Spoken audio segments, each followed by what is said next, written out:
I'm not particularly bothered by the birthday I had recently. Yes, it's a big round number. Yes, it means I'm getting yet another lecture from my doctor about my weight, and I get a few more tests. I've turned off Facebook and dating in frustration again. This is comforting to me, though. While there are things in my life I'd like to change, I am content with understanding, hey, it's about what it always is, and if it's at where it's at right now, it's not too bad. I would like to be alone together, though. On with the show. We have over 100 years of wonderful recorded music out there, so why do most people listen to the same 100 songs? Like the treasures on the shelves of a thrift shop, there are so many great songs out there waiting for us to find. Let's find those treasures together. I am David Rankin, and this is the Old Mill Shop. Greetings, fellow shoppers. It's the Old Mill Shop. There's pretty much a full house here at Casa de Rankin. I don't have the ability to dedicate a full room as a studio, so I have to make a semi-portable set for this show that can be pushed aside when and if needed. A couple of weeks ago I was having lighting issues. As you can see from the pictures that I'm going to show on the screen in the next few minutes, I used multiple lights to keep my face and body from being dark. One of the lights went out, so I had to get into my spares. As the old saying goes, 2 is 1 and 1 is none.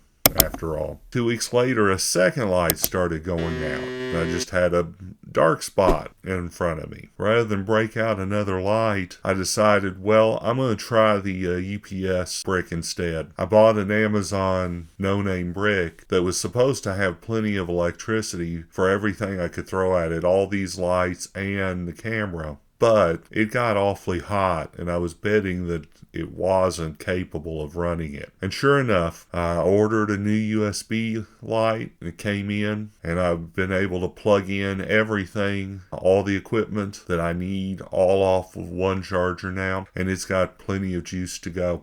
It even tells me how much electricity a certain item is pulling. Part of the Give, Send, Go campaign I'm starting is to provide upgrades and spares for the equipment I'm using. You can see from the pictures, it's a vlogging camera that I'm using with camera stands off of Amazon Basic. The lights are $20, and I'm running out of spares. I am not receiving any revenue from any of the platforms, and I'm not getting any sponsorship from anyone else. So that's why I hate to stick my hand out, but I'm having to ask you guys to see if you, the listener, will sponsor me any. We'll have more information about this in the weeks ahead.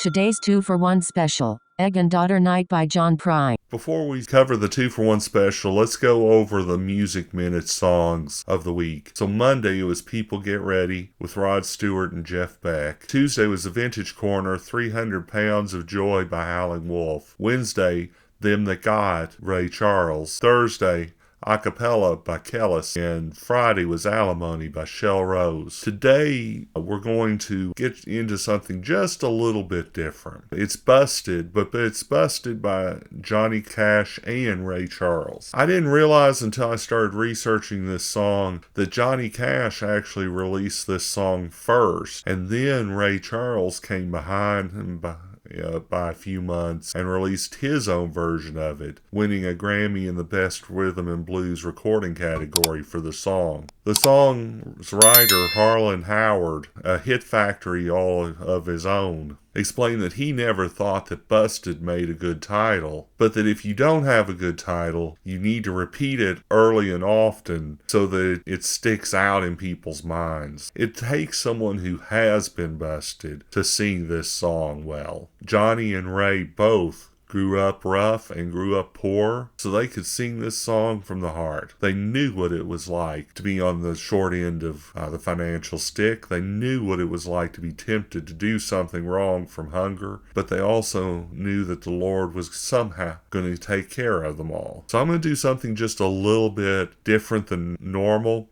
Usually I don't link to uploads by people other than the song owners because I don't want to encourage copyright infringement on YouTube. However, I think this video is too important to skip. Johnny Cash had Ray Charles join him on the Johnny Cash Show twice in 1970. And this video that I'm linked to shows one of those two episodes, and I'm not sure which. You can see from the video that the duo had incredible chemistry, and it's really sad that we only had 2 songs recorded in the studio with them, and we almost lost one of them. They found Why Me Lord a few years ago on one of Ray Charles's master tape and finally released it. We'll cover this more in a Music Minute in the future. On this video, this segment shows 2 men of different music genre, different race, slightly different backgrounds, but you can tell that they're combined by a love of the music and a love for each other, and their chemistry is off the charts. It's sad that people felt it necessary to threaten both for the simple act of singing together. Of course, both being the strong men they were, they didn't back down, and we can respect their example even more now for it.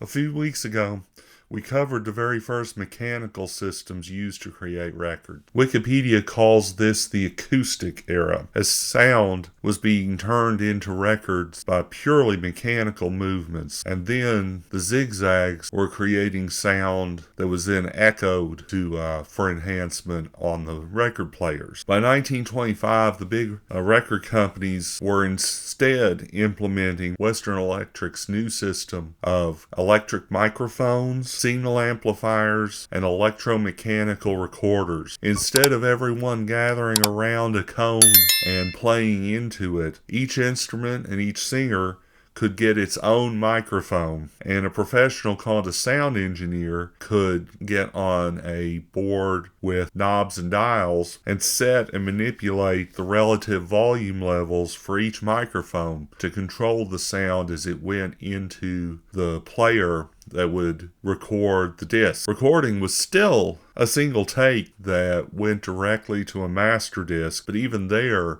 the process improved. The electromagnetic writing stylus was clearer and more precise, so it could record a greater range of sound with higher fidelity. So what you played sounded better and went into the master disc more clearly so that it stayed clear longer while printing. Another invention from the time that's essentially unchanged until now is the electronic loudspeaker.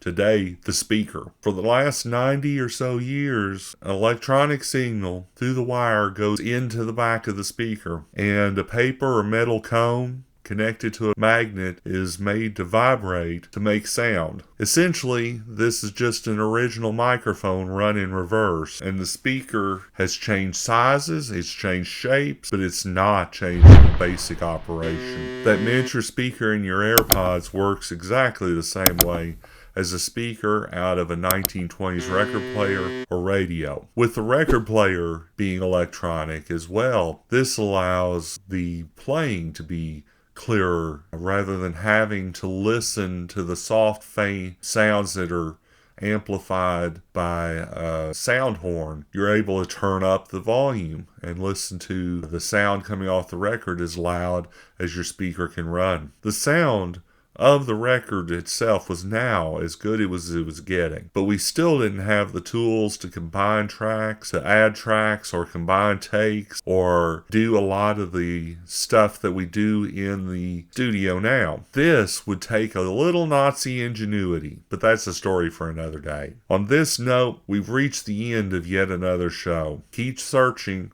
for songs new to you. Happy shopping. Please come back for the next episode of The Old Mill Shop. Thanks to Apple for use of the Samantha voice. Thanks to Zapsplat at www.zapsplat.com for theme song and incidental music. Copyright David W. Rankin Jr., DBA The Old Mill Shop Music Experience.